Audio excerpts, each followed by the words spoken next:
तो आपसे एक है ना, सभी लोगों को गुड मॉर्निंग। क्योंकि हम सुबह में वीडियो बना रहे हैं, लेकिन आप जब इसको देखें, और रिक्वेस्ट है सभी लोगों का वीडियो के अभी है ना, आज भर वीडियो के क्वालिटी पर ना जाएंगे, क्वांटिटी पर जाएंगे इसके,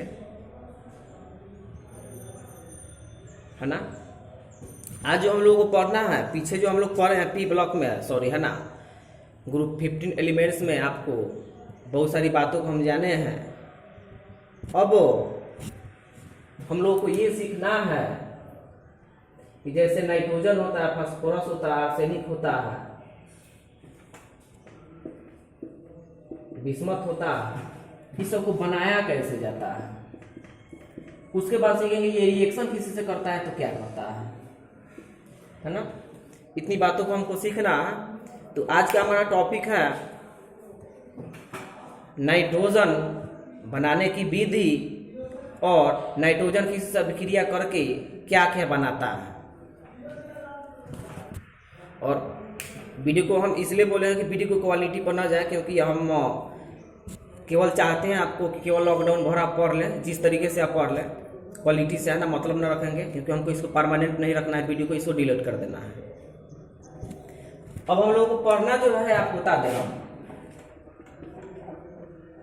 नाइट्रोजन, और हम लोग जानते हैं कि नाइट्रोजन क्या होता है, N2 फॉर्म में होता है ना। अब इसके बाद हम सीखें इसके बारे में कि यह हमारे एटमॉस्फेयर में कितना परसेंट है। तो यह 78% हमारे एटमॉस्फेयर में है, लेकिन किसके अनुसार, तो ये है वॉल्यूम के अनुसार। इंपॉर्टेंट चीज है। लोग बोलते हैं, जैसे आपको बता दें हम, क्या ना नाइट्रोजन जो होता है ना 78% है ना पाया जाता है, तो किसके अनुसार, तो ये हुआ आपको वॉल्यूम के अनुसार। मतलब क्या, एटमॉस्फेयर में ये आना 78% इसका वॉल्यूम है नाइट्रोजन का, है ना। उसके बाद हम आपसे पूछे कि नाइट्रोजन का ऑक्सीडेशन नंबर, नाइट्रोजन का ऑक्सीडेशन नंबर कितना होता है। तो इसका ऑक्सीडेशन नंबर -3 से +5 तक होता है।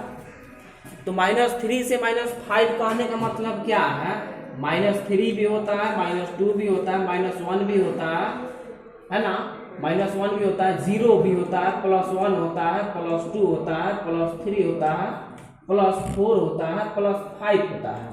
मतलब क्या, नाइट्रोजन आपको बता दें हम, तो इतना ऑक्सीडेशन स्टेट को क्या करता है, शो करता है। अब इसमें आप पूछेंगे कि सर जी कैसे हम प्रूफ करेंगे, है ना, कुछ उदाहरण दीजिए, तो हम आपको उदाहरण भी देंगे। तो ये बहुत सारा प्रकार के आपको नाइट्रोजन का है ना, ये ऑक्साइड हुआ। अब इसमें हम देखेंगे कि ये कौन कौन सा ऑक्सीडेशन स्टेट को शो करता है। तो यहाँ आए तो जिसको निकालना उसको x मान लेते हैं। हाइड्रोजन का होता है +1, ये 3 हाइड्रोजन +3 बराबर 0, तो x बराबर क्या, -3, यानी यहाँ इसका ऑक्सीडेशन नंबर है ना -3 है। यहाँ जब आएंगे हम तो 2x -2 = 0, है ना। तो 2x = आपको हो जाएगा +2, तो x = यहाँ +1 के स्टेट में है। यहाँ जब इसका निकालेंगे तो x + 2 इसका हो जाएगा, आपको बता देते हैं -2 इसका हो जाएगा +1 बराबर 0। तो ये हो गया, तो इसका x बराबर -1 आ गया। यहाँ जब निकालेंगे आप, तो यहाँ तो ये एक मॉलिक्यूल है, मॉलिक्यूल का ऑक्सीडेशन नंबर क्या होता है, 0 होता है। यहाँ जब आप निकालेंगे तो 2x -2 = 0, तो 2x = आपको बता देते हैं 2 हो जाएगा, तो x = +1 हो जाएगा, ये +1 के स्टेट में है। यहाँ जब आप निकालेंगे तो इसको x -2 = 0, तो x = आपको +2 आ जाएगा। यहाँ जब आप निकालेंगे इसको तो 2x -3 दूना 6 बराबर 0, तो x = यहाँ +3 के स्टेट में आ जाएगा। यहाँ जब आप निकालेंगे तो x -4 = 0, तो x = आपको बता देते हैं कि +4 के स्टेट में आया।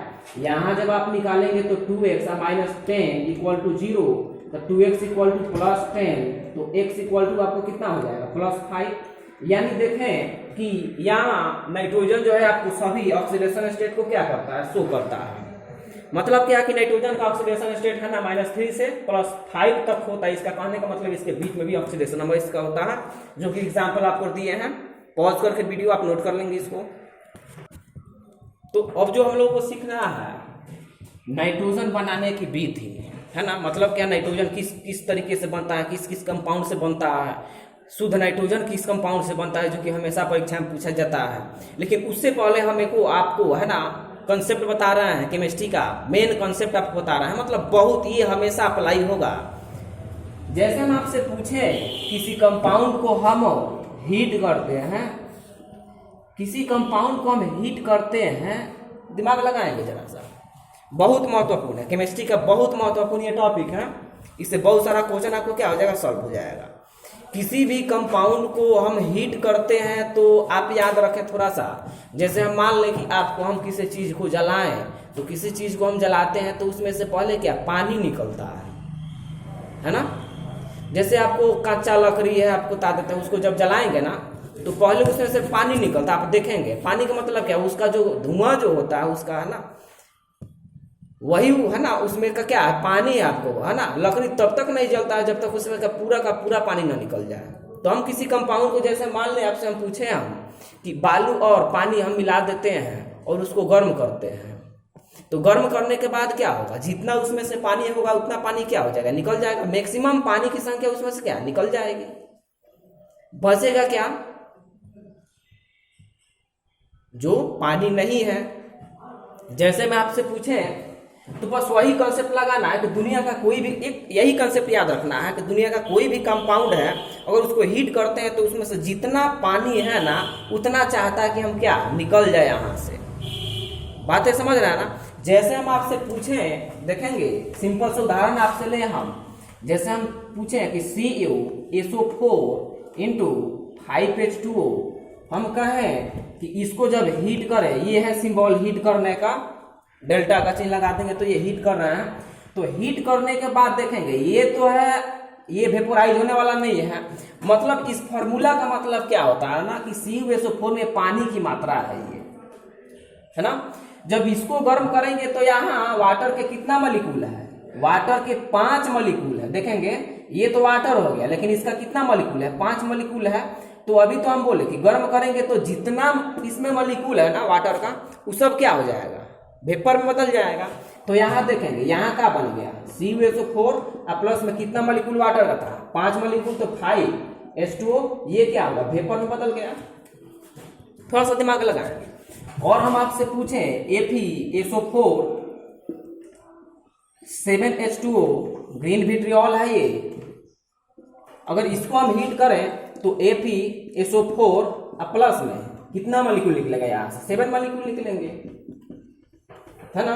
उसके बाद हम आपसे पूछें कि CaSO4 इंटू 2H2O, इसको जब हम हीट करेंगे तो ये क्या बनेगा, तो ये CaSO4 प्लस में जितना वाटर का मॉलिक्यूल है, ये सब क्या, पानी बाहर। अरे सीधा सा बात समझे आप, है ना, कि किसी पदार्थ को हम लोग गर्म करेंगे या किसी कंपाउंड को गर्म करेंगे, है तो उसमें जितना वाटर है आपको बता देते हैं, उतना क्या हो जाएगा, निकल जाएगा। तो हम आपसे पूछे यहाँ क्या निकल गया, 2H2O निकल गया। तो ये सब कॉन्सेप्ट याद रखना। अब दूसरा हम एग्जांपल देंगे, उसमें थोड़ा सा दिमाग आपको लगाना है। अब इसको आप नोट करते चलेंगे। दूसरा हम आपसे पूछें कि NH4OH को हमें गर्म करना है और देखना है क्या बनता है। माइंड लगा है ना, बहुत महत्वपूर्ण चीज है ये। अमोनियम हाइड्रोक्साइड, अमोनियम हाइड्रोक्साइड को हम गर्म करेंगे तो ये क्या बनेगा। तो आप क्या करें, है ना, सबसे पहले आप वाटर पर ध्यान दें। H2O में वाटर के कितने मॉलिक्यूल हैं, 2 मॉलिक्यूल हैं। सॉरी, H2O में हाइड्रोजन के कितने परमाणु हैं, 2 परमाणु हैं। ऑक्सीजन के कितने परमाणु हैं, 1 परमाणु है ना। अगर हम आपसे पूछें कि हमको 4 हाइड्रोजन चाहिए, तो 4 हाइड्रोजन लेने के लिए उसको क्या लिखेंगे, 4H2 नहीं लिखेंगे हम लोग, है ना, इसको लिखेंगे 2H2। देखेंगे 2 दूना 4, 4 हाइड्रोजन। अगर हमारे पास 8 गो हाइड्रोजन हो तो उसको लिखने का तरीका क्या है, 4H2, 4 दूना 8। अगर हमारे पास है ना 6 हाइड्रोजन मतलब लिखना है हमें, तो 6 हाइड्रोजन को कैसे लिखेंगे, 3H2 लिखेंगे। बात समझ रहा है ना, बस इतना कॉन्सेप्ट याद रखना है। तो हम आपसे पूछे कि इस कंपाउंड को हमको हीट करना है, इसे गर्म करना है, तो अभी बस एक तरीका याद रखें, इस कंपाउंड को गर्म करेंगे तो इसमें से जितना पानी है उतना क्या हो जाएगा, निकल जाएगा। तो इसमें से कितना पानी निकलेगा, तो ये तो हाइड्रोजन की संख्या ना डिपेंड करता है, ये हाइड्रोजन की संख्या है ना निर्भर करता है कि इसमें हाइड्रोजन की संख्या कितना है। तो जरा सा दिमाग लगाएं, इसमें हाइड्रोजन देखें मैक्सिमम पानी कितना निकल सकता है, मैक्सिमम पानी, और हमेशा सम के रूप में निकलेगा पानी, वह हाइड्रोजन की संख्या। तो देखें यहां हम आपसे पूछे कि कितना हाइड्रोजन है, 4 गो हाइड्रोजन है, तो 4 गो हाइड्रोजन के लिए आप 2H2 तो लिख देंगे, 2H2। लेकिन यहाँ ऑक्सीजन कितना है, एक ही ऑक्सीजन है, तो एक ही ऑक्सीजन है तो यहाँ एक ऑक्सीजन, तो यहाँ 2H2 निकाल दिए। तो हाइड्रोजन तो यहाँ आप 4 गो निकाल दिए, लेकिन ऑक्सीजन भी यहाँ क्या है, 2 गो है। तो ऑक्सीजन 2 गो है तो यहाँ 2 नहीं लगाएंगे, क्योंकि यहाँ ऑक्सीजन की संख्या क्या है, एक ही है। तो इसलिए आपको बता देते हैं यहाँ केवल H2O निकलेगा। दिमाग लगाएंगे, बड़ी महत्वपूर्ण चीज है, केवल H2O निकलेगा। हाइड्रोजन तो 4 गो निकल जाएगा। आप कहेंगे सर जी 2H2O निकालिए मैक्सिमम हाइड्रोजन, तो मैक्सिमम हाइड्रोजन को नहीं देखना, उसको भी देखना है, लेकिन साथ में आपको ऑक्सीजन को भी देखना कि ऑक्सीजन कितना है ना। 2H2O जब निकालेंगे आपको बता देते ये क्या 2 दूना है ना, 2 गो ऑक्सीजन हो जाएगा, जबकि यहाँ 2 गो ऑक्सीजन नहीं है। हमको निकालना क्या है, ऐसा निकालना है कि दोनों कॉमन, दोनों मिल जाए हमको, है ना। तो यहाँ देखेंगे तो यहाँ हमारा क्या, यहाँ निकल गया कौन चीज, H2O निकल गया। अब इसमें से H2O जब निकल गया तो यहाँ बचा क्या, वो देख ले आप, N तो बचा है ना। 4 गो हाइड्रोजन में आपको बता देते हैं, दिमाग लगाएंगे, 2 गो हाइड्रोजन या 5 गो हाइड्रोजन है यहाँ, 4 1 5, 5 गो हाइड्रोजन में आपको बता दें 2 गो हाइड्रोजन यहाँ निकल गया, तो कितना हाइड्रोजन बचा, 3 गो। एक ऑक्सीजन था तो एक ऑक्सीजन निकल गया। अब यानी कहने का मतलब ये है कि अमोनियम हाइड्रोक्साइड को गर्म करेंगे तो अमोनिया प्लस में क्या देगा, जल को। ये जल हमेशा निकलेगा, किसी भी कंपाउंड को हम गर्म करेंगे तो जल हमेशा निकलेगा। अब दूसरा जो एग्जाम्पल है ये बहुत इंपॉर्टेंट है ना, बहुत महत्वपूर्ण है। ये जेईई नीट तक पूछा जा चुका है ना, पूछा जाता है ये क्वेश्चन, आपको बता देते हैं कैसे पूछा जाता है। तो देखेंगे ये है कंपाउंड, इसको हमको हीट करना है, और हीट करके हमें पता करना कि ये बनाएगा क्या। तो यहाँ से आप क्या करें कि सबसे पहले वाटर को देखें, यहाँ से कितना हाइड्रोजन मैक्सिमम निकल सकता है। तो देखेंगे हाइड्रोजन की संख्या यहाँ 4 है, तो 2 मॉलिक्यूल हाइड्रोजन के निकल जाएंगे। देखेंगे 2H2, ऑक्सीजन यहाँ 3 गो है, तो 3 तो नहीं लेंगे, यहाँ 2H2 ले लेंगे, तो 4 गो हाइड्रोजन भी यहाँ से मिल गया और 2 गो ऑक्सीजन भी मिल गया। आप कहते कि सर जी 3 गो हाइड्रोजन का मॉलिक्यूल लेते तो 3 गुना 6 गो हाइड्रोजन नहीं है, इसलिए हम 2 गो मॉलिक्यूल है ना हाइड्रोजन को ले लिया, ये है ना, तो 2 गुना 4 गो ऑक्सीजन भी इसमें है, सॉरी हाइड्रोजन 4 गो है। उसके बाद ऑक्सीजन यहाँ देखें 2 है, मतलब 3 है, लेकिन 2 गो प्रेजेंट है ना। तो यहाँ से हम किसको निकालेंगे, 2H2O को निकालेंगे। उसको बाद देखें इसमें है ना, इसके बाद है ना इसमें बचा क्या है, तो बचा क्या है देख ले आप, मतलब 4 गो हाइड्रोजन यहाँ से निकल गया, ये निकल गया, बात खत्म। 2 गो ऑक्सीजन यहाँ से निकल गया, 2 गो ऑक्सीजन निकल गया, 1 ऑक्सीजन बाकी है, तो यहाँ क्या बना N2 और 1 ऑक्सीजन यहाँ है N2O। बड़ी महत्वपूर्ण चीज है, लाफिंग गैस मिल गया आपको, है ना। तो ये सब आपको है ना, ये कॉन्सेप्ट है, आपको बता दें अमोनिया बनाने का है ना, नाइट्रोजन बनाने से पहले। लेकिन अब जो हम लोग पढ़ने जा रहे हैं, मतलब ये आपको बेसिक था, कॉन्सेप्ट था। अब हम लोग पढ़ेंगे नाइट्रोजन बनाने की विधि। अब ये नाइट्रोजन बनाने की विधि, तो हम लोग नाइट्रोजन जो है आपको बता देते हैं, मतलब बहुत तरीके से प्राप्त कर सकते हैं। मतलब N2 हम लोग एक तरीका नहीं है ना, नाइट्रोजन प्राप्त करने के, नाइट्रोजन बनाने के हम लोग एक रास्ता नहीं है कि नाइट्रोजन इसी रास्ते से बनाएंगे। जैसे आपसे कोई पूछ दिया कि पानी लाइए आप, तो पानी लाए ये है ना, तो वो कंडीशन थोड़े आपको कि कल का ही पानी लाना है आपको, वो केवल बोला है कि पानी लाइए। वो पानी आप कल से भी ला सकते हैं, है ना, वो पानी आप झरना से भी ला सकते हैं, तालाब से ला सकते हैं, नदी से ला सकते हैं, है ना। वो पानी आप समुद्र से ला सकते हैं, झील से ला सकते हैं। तो पानी लाने की विधि बहुत सारी है। उसी प्रकार से नाइट्रोजन हम आपको बनाने के लिए बोले तो इसका बहुत सारा तरीका है ना, जिसमें से हम लोग कुछ तरीकों को पढ़ेंगे। जो तरीका हमारा क्या है, मतलब क्या फेमस है, महत्वपूर्ण है। जैसे लैब में, जैसे प्रयोगशाला में हम नाइट्रोजन को कैसे बनाते हैं। तो प्रयोगशाला में नाइट्रोजन कैसे बनाते हैं, तो यहाँ नंबर 1 लिखना पड़ेगा। नाइट्रोजन बनाने की हम लोग विधि सीख रहे हैं, लेकिन ये कहाँ सीख रहे हैं, प्रयोगशाला में अभी सीख रहे हैं कि प्रयोगशाला में, है ना, प्रयोगशाला में कैसे बनाया जाता है, लैब में, है ना।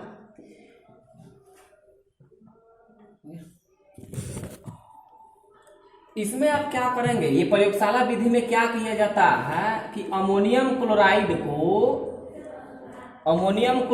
को sodium nitrite NaNO2 sodium nitrite के साथ क्या किया जाता है, इसे गर्म किया जाता है ना।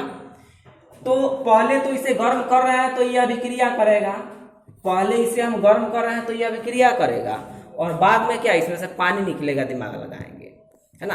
तो अभिक्रिया करने के लिए याद रखें आप कि NH4 को हम लिखवाए हैं, सब पीछे की कहानी है आपको बता देते हैं। NH4+, है ना, तो यहाँ ये प्लस हो जाएगा NH4+, और Cl क्या हो जाएगा, माइनस हो जाएगा। यहाँ सोडियम धातु है तो ये प्लस हो जाएगा, और ये क्या हो जाएगा, NO2 माइनस हो जाएगा।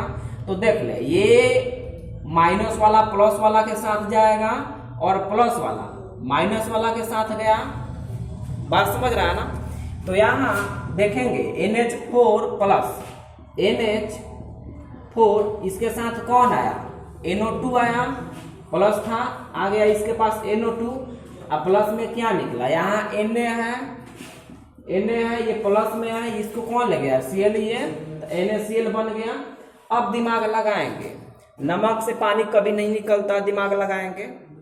बात समझ रहा है ना। कितना भी उसको गर्म करेंगे तो उसमें ब्रेकिंग साउंड निकलता है, जिससे नमक को आप गर्म करेंगे ना, या है ना आग में डाले उसको फटने की आवाज आती है। उसका भी रीजन है क्यों फटता है, दिमाग लगाएंगे, बताएंगे आगे। अब जब इसको हम क्या करते हैं, जब, है ना, अब देखो गर्म किए हैं, तब इसमें ये तो गर्म होगा नहीं, ये होगा, मतलब यहाँ से पानी निकलने की संभावना है। पानी कहाँ से निकलेगा, सबसे पहला कंडीशन तो याद रखें, जहाँ हाइड्रोजन हो और क्या हो, ऑक्सीजन हो, वहीं से ना पानी निकलेगा, इसमें से पानी कहाँ से निकलेगा। बात समझ रहा है ना। तो हम आपसे पूछे, अब ये क्या होता है, NH4NO2, इसको ये गर्म होकर आपको बता देते, ये पानी को, है ना, निकालता है अपने अंदर से। तो देखेंगे क्या बना यहाँ से हम आपसे पूछे मैक्सिमम पानी कितना निकल सकता है, तो मैक्सिमम पानी यहाँ से देखेंगे कितना निकल सकता है। 4 हाइड्रोजन है, तो 4 हाइड्रोजन को कैसे लिख सकते हैं, 2H2 लिख सकते हैं, 2 दूना 4। ऑक्सीजन यहाँ है, तो देखें 4 हाइड्रोजन भी मिल गया और 2 ऑक्सीजन भी मिल गया। तो यहाँ से हम लोग 2H2O निकाल दिए पानी की मात्रा। उसके बाद इसमें बचा क्या है, तो इसमें बचा क्या है देखेंगे, 4 हाइड्रोजन, तो 4 हाइड्रोजन गायब है, 2 ऑक्सीजन गायब है, क्या बचा था, 1 नाइट्रोजन ये बचा, 1 नाइट्रोजन ये बचा, देख लेंगे ये नाइट्रोजन, यानी यही ना प्राप्त करना है हमको। मतलब क्या कि लैब में जब इसकी अभिक्रिया, इसमें क्या लिखेंगे, डैश देकर, आप डैश देकर इसमें लिखेंगे कि जब अमोनियम क्लोराइड को सोडियम नाइट्राइट के साथ गर्म करते हैं तो अमोनियम नाइट्राइट प्राप्त होता है, जो गर्म होकर नाइट्रोजन गैस को देता है ना। यही नाइट्रोजन गैस है, बना दिए हम, है ना। ये तो लैब में हम बनाए हैं। अब यहाँ परीक्षा में ये नहीं पूछता है आपको प्रयोगशाला विधि में आपको अमोनिया बनाए, सॉरी, है ना, नाइट्रोजन बनाए, लेकिन रिएक्शन जरूर पूछेगा व्हाट हैपेंस है ना, अमोनियम क्लोराइड, है ना, रिएक्ट विथ, है ना, सोडियम नाइट्राइट, या कन्वर्जन पूछ देगा, ये नोट करेंगे इसको। दूसरा जो मेथड है वो है एजाइड से, एजाइड से, AZIDE। हम आपको देखें कि इसको हम इम्पोर्टेंट VVI, है ना, और स्टार का चिन्ह लगाकर लिख देते हैं, और यही VVI स्टार आपको बता देते हैं, एग्जाम में आता है। हम आपको, है ना, ये नहीं बोल रहे कि फेंक रहे हैं, आपको बता दें हम, बात समझ रहा, जितना स्टार अगर लगा रहे हैं हम और उतना स्टार अपने आप में कॉपी में लगा लेंगे तो बस वही एग्जाम में आना है, आपको बता दें। यहाँ एजाइड जो है बहुत महत्वपूर्ण चीज है। अब देखेंगे यहाँ क्या है, इसमें डैश देकर परीक्षा में ये पूछा जाता है, ये है ना कॉम्पिटेटिव एग्जाम में खूब पूछता है कि नाइट्रोजन, शुद्ध नाइट्रोजन किस विधि द्वारा बनाया जाता है। नाइट्रोजन तो सब विधि द्वारा बनता है। जैसे हम आपसे पूछें कि वाटर लाएं आप, तो वाटर तो आप बहुत सारा जगह से ला सकते हैं, लेकिन प्योर वाटर आप कहाँ से लाएंगे, तो प्योर वाटर लैब से निकलता है। दुनिया में ऐसा कोई जगह नहीं है जहाँ प्योर वाटर आपको मिल जाए। कल का पानी है ना प्योर नहीं है, दुनिया में कहीं ऐसा जगह नहीं है जहाँ प्योर पानी आपको मिले। प्योर पानी आपको कहाँ से, तो लैब से मिलता है H2O, जिसका pH वैल्यू 7 होता है। उसी तरीके से नाइट्रोजन तो हम बहुत तरीके से बनाते हैं, लेकिन जो सबसे एकदम आसान जो विधि है और सबसे शुद्ध नाइट्रोजन जो प्राप्त होने वाला है, तो ये है एजाइड से। तो परीक्षा में स्टार का चिन्ह लगाकर सबसे इसमें आप डैश देकर लिखेंगे कि इस विधि से शुद्ध नाइट्रोजन प्राप्त किया जाता है। इस विधि से शुद्ध नाइट्रोजन प्राप्त किया जाता है। अब आप कहेंगे कि सर जी एजाइड क्या है, तो एजाइड हम आपको इधर कोना में लिख रहे हैं, दिमाग लगाएंगे। N3 माइनस दिमाग लगाएंगे, इसी को हम बोलते हैं एजाइड, है ना। इसका वैलेंसी आपको कितना हो जाएगा, बोले वैलेंसी इसका -1 हो गया। जितना आयन होता है वही ना उसका वैलेंसी होता है। जैसे हम आपसे पूछते हैं Al3+ का वैलेंसी कितना है, तो ये है, बात समझ रहा है ना। तो हम आपसे पूछे कि है ना एजाइड का, है ना एजाइड केवल किसको बोलते हैं, तो एजाइड आपको N3- को एजाइड बोला जाता है ना। अब शुद्ध नाइट्रोजन किससे प्राप्त किया जाता है, तो देखेंगे स्टार का चिन्ह लगाकर लिखेंगे। इसको आप नोट करेंगे, ये बहुत इंपॉर्टेंट चीज लिखे हम, है ना, ये भी यही है। स्टार का चिन्ह लगाकर यही लिखना है,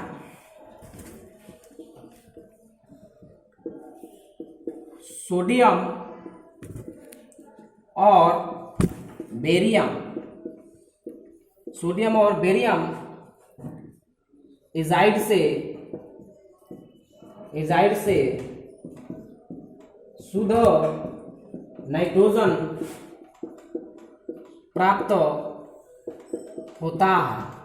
तो हम आपसे पूछे, देखेंगे ध्यान से देखें, हम आपसे पूछे कि सोडियम एजाइड बनता कैसे है, तो Na सोडियम एजाइड बनाना है अभी, तो सोडियम आप प्लस में N3 बोले रिएक्शन करके ये क्या बनाएगा, ये रिएक्शन करके क्या बनाएगा, ये रिएक्शन करके क्या बनाएगा, इसका वैलेंसी +1 होता है, इसका -1 अभी तो बोले हैं, तो ये आपको क्या बना देगा NaN3, तो इसका नाम हो गया आपको SODiUM, sodium AZIDE, sodium azide. उसके बाद हम आपसे पूछे Ba+N3, है ना, तो इसका वैलेंसी 2 होता है, बेरियम परमाणु संख्या 56 होता है, यहाँ इसका -1 हो जाता है, तो ये इसके पास जाएगा और ये इसके पास जाएगा, तो ये आपको BaN3 का ट्वाइस, इसका नाम क्या हो गया, BaRiUM, बेरियम AZIDE। जब इसी को हम लोग गर्म करते हैं ना, जब इसी सोडियम एजाइड हो गया, बेरियम एजाइड हो गया, इसी सोडियम और बेरियम एजाइड को हम लोग गर्म करते हैं, तो हमको शुद्ध नाइट्रोजन प्राप्त होता है। ये तो आपको बनाने की विधि बताए हैं, ये है सोडियम एजाइड, ये है बेरियम एजाइड। जब इसी को हम लोग गर्म करते हैं, देख लेंगे NaN3 को जब हम लोग गर्म करते हैं तो ये बन जाता है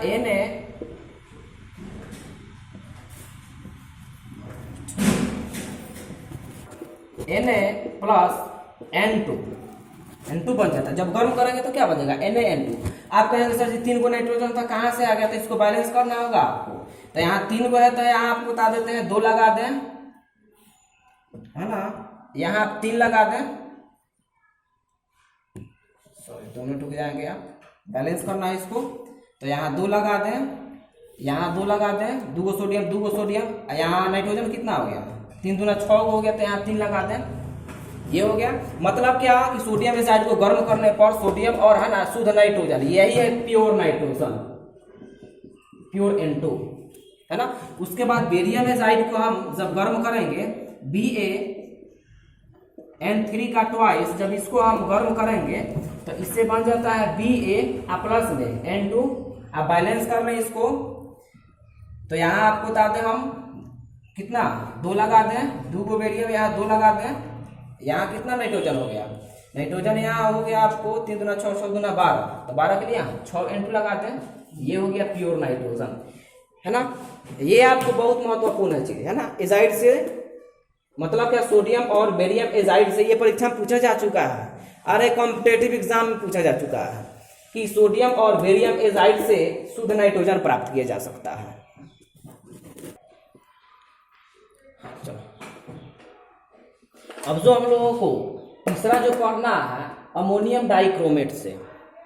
अब देखेंगे हम आपको जब 11 में पढ़ा रहे थे तो हम हमेशा बोल रहे थे कि ये सब जितना हम पढ़ा रहे हैं ना वो सब आपको 12 में मिलेगा। अब देखेंगे अमोनियम डाइक्रोमेट। अब देखें सबसे लड़का को प्रॉब्लम ये होता है केमिस्ट्री में, उसको ना फार्मूला याद होता है ना रिएक्शन बनेगा ये। अब अमोनियम डाइक्रोमेट का फार्मूला उसको नहीं याद है, तो उस फार्मूला के लिए आपको याद रखना पड़ेगा कि Cr2O7, याद रखना पड़ेगा Cr2O7 को हम लोग क्या बोलते हैं, क्रोमेट बोलते हैं, CHROMAT क्रोमेट बोलते हैं। इसका वैलेंसी जो होता है आपको बता देते हैं कि -2 होता है। उसके बाद अमोनियम NH4 है ना, इसको बोलते हैं हम लोग क्या, अमोनियम, इसका वैलेंसी आपको कितना +1 हो जाता है। ये सब याद रखने वाली चीज है, ये याद रखेंगे तो आपसे हमेशा रिएक्शन बनेगा, कोई भी रिएक्शन बन जाएगा इससे, है ना। अब देखें यहाँ का क्या है, अमोनियम डाइक्रोमेट से मतलब क्या कि उसमें अमोनियम होगा, डाइक्रोमेट होगा, तो इसका पहले रिएक्शन कराएंगे, हम देखेंगे क्या बनता है। तो अमोनियम का आपको हो जाता है NH4+, है ना। ये क्रोमेट से डाइक्रोमेट, तो डाइक्रोमेट है ना, यही डाइक्रोमेट है ना, डाइक्रोमेट है यही। डाइक्रोमेट क्यों, 2 गो क्रोमियम है, डाइक्रोमेट। Cr2O7 जब रिएक्शन कराएंगे तो बोले क्या बनेगा, इसका तो वैलेंसी 1 हो जाता है, देखें +1, इसका 2, तो ये इसके पास जाएगा और ये इसके पास जाएगा, तो ये फाइनली क्या बना है NH4 का, ये 2 इसके पास गया था NH4 का ट्वाइस, और ये तो सिंगल है Cr2O7। इसी को बोलते हैं हम लोग क्या, अमोनियम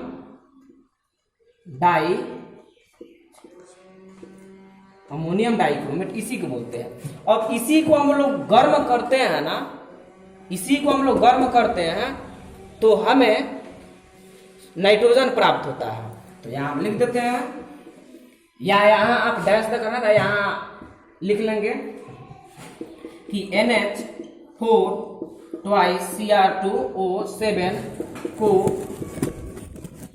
गर्म करने पर N2 प्राप्त होता है। आप कहेंगे सर जी ये शुद्ध नाइट्रोजन है कि अशुद्ध नाइट्रोजन है, तो सोडियम और बेरियम एजाइड के अलावा और कोई भी मेथड नहीं है जो प्योर नाइट्रोजन को दे। और दूसरी बात यह है सोडियम एजाइड और नाइट्रोजन है ना, बेरियम एजाइड से नाइट्रोजन प्राप्त करने की विधि जो होती है बहुत आसान होती है, इससे भी निकलता है शुद्ध नाइट्रोजन। लेकिन ये जो है ना आपको बता दें हम, ये थोड़ा सा टफ पड़ता है, इसमें खर्च बहुत अधिक लगता है। तो खर्च अधिक लगता है, लेकिन सोडियम और बेरियम एजाइड से आपको खर्च कम लगता है और आसानी से हो जाता है, इसलिए है ना उसको माना जाता है और प्योर नाइट्रोजन ही प्राप्त होता है ना। जब इसको गर्म करेंगे तो आप दिमाग लगाएंगे। अब देखेंगे गर्म करने का तरीका। अब इसको गर्म करेंगे तो हम अभी तो आपको कॉन्सेप्ट बताया है, शुरू में ही आपको कॉन्सेप्ट बताया है कि किसी भी कंपाउंड को गर्म करेंगे तो उसमें मैक्सिमम है ना H2O निकल जाएगा। तो देखेंगे हम आपसे पूछे क्या इसमें से पानी निकल सकता है क्या, तो 100% पानी निकलेगा, क्योंकि हाइड्रोजन भी है ऑक्सीजन भी है। बात समझ रहा है ना। अब थोड़ा सा दिमाग लगाएं, हम आपसे पूछे इसको तोड़े हम, तो तोड़ेंगे तो क्या बनेगा, देखेंगे NH4, देखेंगे N2, दिमाग लगाएं, ट्वाइस है तो N2 हो गया, यहाँ 4 गो हाइड्रोजन है तो इसका ट्वाइस है तो 8 हो गया, 4 गो हाइड्रोजन था, गुना कर दिए तो 4 गुना 8 गो। उसके बाद Cr का हुआ है यहाँ, तो Cr 2 गो है, ऑक्सीजन का हुआ है तो 7 गो है। अब इसको गर्म कर दें आप, तो गर्म करेंगे तो अब यहाँ मैथमेटिक्स थोड़ा सा लगाना है, मैथमेटिक्स। H2O तो फार्मूला होता है, मैक्सिमम यहाँ से वाटर निकाल, मतलब जितना वाटर हो सबको निकाल देना है तो यहाँ हम आपसे पूछें कि वाटर के हम 3 गो मॉलिक्यूल ले लें तो 3 दूना 6 गो हाइड्रोजन हो जाएगा, है ना। ऑक्सीजन कितना, 3 दूना 6 गो, 7 गो तो ऑक्सीजन कभी नहीं होगा, विषम में नहीं होता है ये। तो सबसे पहले यहाँ आप 3H2O को निकाल दें, है ना। यहाँ देखेंगे ऑक्सीजन तो अवेलेबल है, 3 दूना 6 गो देखेंगे, 3 गो ऑक्सीजन, 4 गो भी तो लिख सकते हैं ना। तो 4H2O जब हम लिखेंगे, 4H2O निकालेंगे तो हाइड्रोजन यहाँ से कौन निकल जाएगा, 4 दूना 8 को, मतलब जितना हाइड्रोजन है उतना निकल जाएगा। ऑक्सीजन यहाँ से कौन निकलेगा, तो 4 गो ऑक्सीजन निकलेगा। तो सबसे पहले आप यहाँ से पानी को निकाल दें, 4H2O जितना पानी है उतना निकाल दें आप। उसके बाद 4H2O हो गया, उसके बाद देखेंगे क्या बचा है इसमें। तो बचा क्या है, तो देखेंगे यहाँ Cr तो कहीं गया नहीं है, Cr यहीं पे है, तो Cr2, लेकिन इसके साथ कौन है, जो था वो भाग गया, ऊँट भाग गया है ना, ऊँट भाग गया कि Cr भाग गया, कहानी में ऊँट भाग गया ना, Cr भाग गया, लेकिन यहाँ Cr है, ये चालाक है। हम आपसे पूछे यहाँ 7 गो ऑक्सीजन में कितना ऑक्सीजन चला गया, 4 गो, तो यहाँ कितना बचा, 3 गो ऑक्सीजन बचा। उसके बाद क्या बचा, तो उसके बाद ये सब तो गया, ये बच गया नाइट्रोजन, यही है नाइट्रोजन।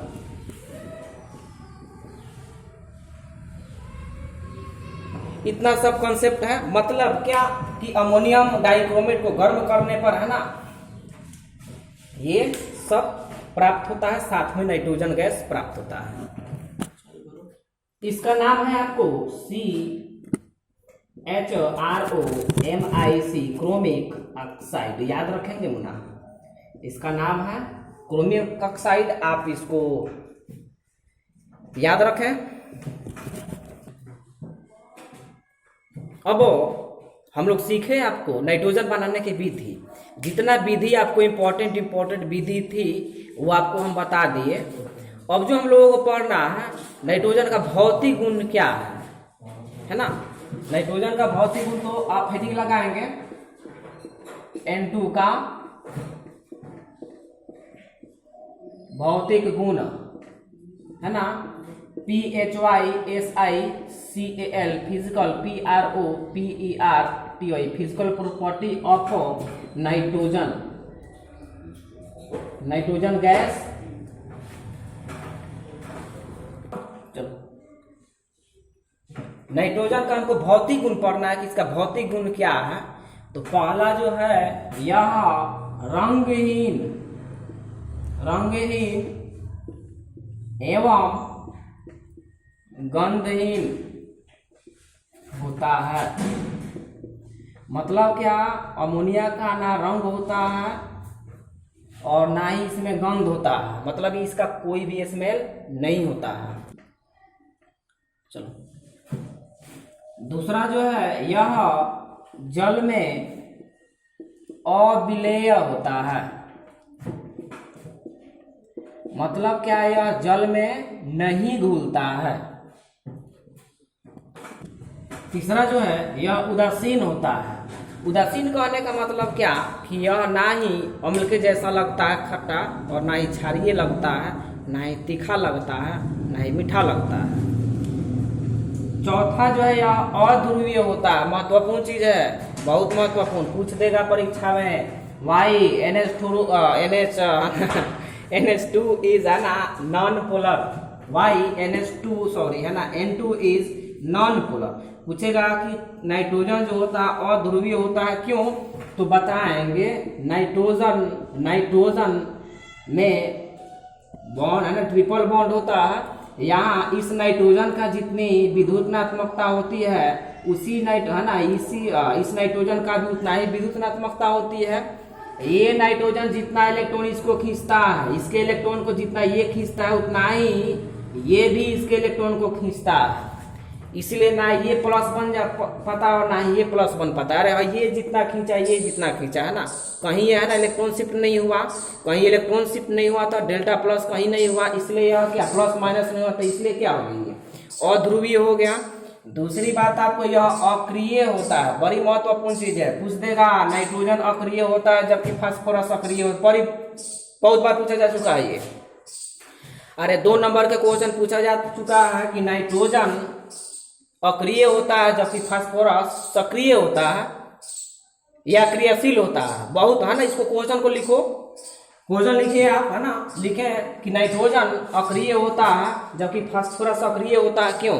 तो बोलेंगे यहाँ कि नाइट्रोजन के बीच ट्रिपल बॉन्ड होने के कारण, नाइट्रोजन के बीच और इसका बॉन्ड लेंथ जो होता है 110 pm का होता है, प्राइम मिनिस्टर पिकोमीटर है ना।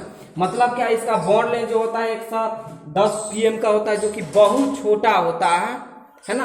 अब थोड़ा सा दिमाग लगाएंगे, अब ये अक्रिय क्यों होता है? अक्रिय इसलिए होता है कि इसके बॉन्ड लेंथ जो होता है ना बहुत कम होता है। बॉन्ड लेंथ बहुत कम क्यों होता है? क्योंकि इसका है ना विद्युत चालकता बहुत अधिक होती है, दोनों एकदम छोटा हो जाता है। अब इसको तोड़ने में हमको बहुत ही अधिक एनर्जी की आवश्यकता होती है। मतलब ये बॉन्ड टूटता ही नहीं है, तो बॉन्ड टूटता ही नहीं है तो ये अभिक्रिया किसी से करेगा क्या? अभिक्रिया तो तब ना होता है जब बॉन्ड टूटता है। जब बॉन्ड नहीं टूटे तो अभिक्रिया वहां नहीं होती है। तो ये आपको हुआ है ना, तो आप बोलेंगे नाइट्रोजन में ट्रिपल बॉन्ड होने के कारण इसका बॉन्ड है ना, बॉन्ड एनर्जी बहुत अधिक होने के कारण यहाँ क्या होता है? अक्रिय होता है। जबकि फास्फोरस में हम क्या सीखे? फास्फोरस में आपको इस तरीके से है ना, सिंगल बॉन्ड है, ये टूट जाता है, इसलिए यहाँ सक्रिय होता है, बीच का एंगल 60 डिग्री का होता है, लेकिन नाइट्रोजन नहीं होता। तो आप क्वेश्चन लिखे हैं, इसको फेयर में लिखेंगे कि नाइट्रोजन अक्रिय होता है जबकि फास्फोरस सक्रिय होता है। क्यों? इसका आंसर लिख लेंगे आप। दूसरा जो है बहुत कम क्रियाशील, वही बात है, कम क्रियाशील क्यों है? बहुत कम क्रियाशील क्यों है? क्योंकि इसमें ट्रिपल बॉन्ड होता है, बहुत है ना, बॉन्ड लेंथ बहुत छोटा होता है, जिस कारण इसका बॉन्ड डिसोसिएशन एनर्जी बहुत अधिक होती है, इसलिए क्या होता है? कम क्रियाशील होता है। ये हुआ आपका लेक्चर, है ना। मिलते हैं हम लोग। जय हिंद जय भारत। आप भी बोलेंगे जय हिंद जय भारत।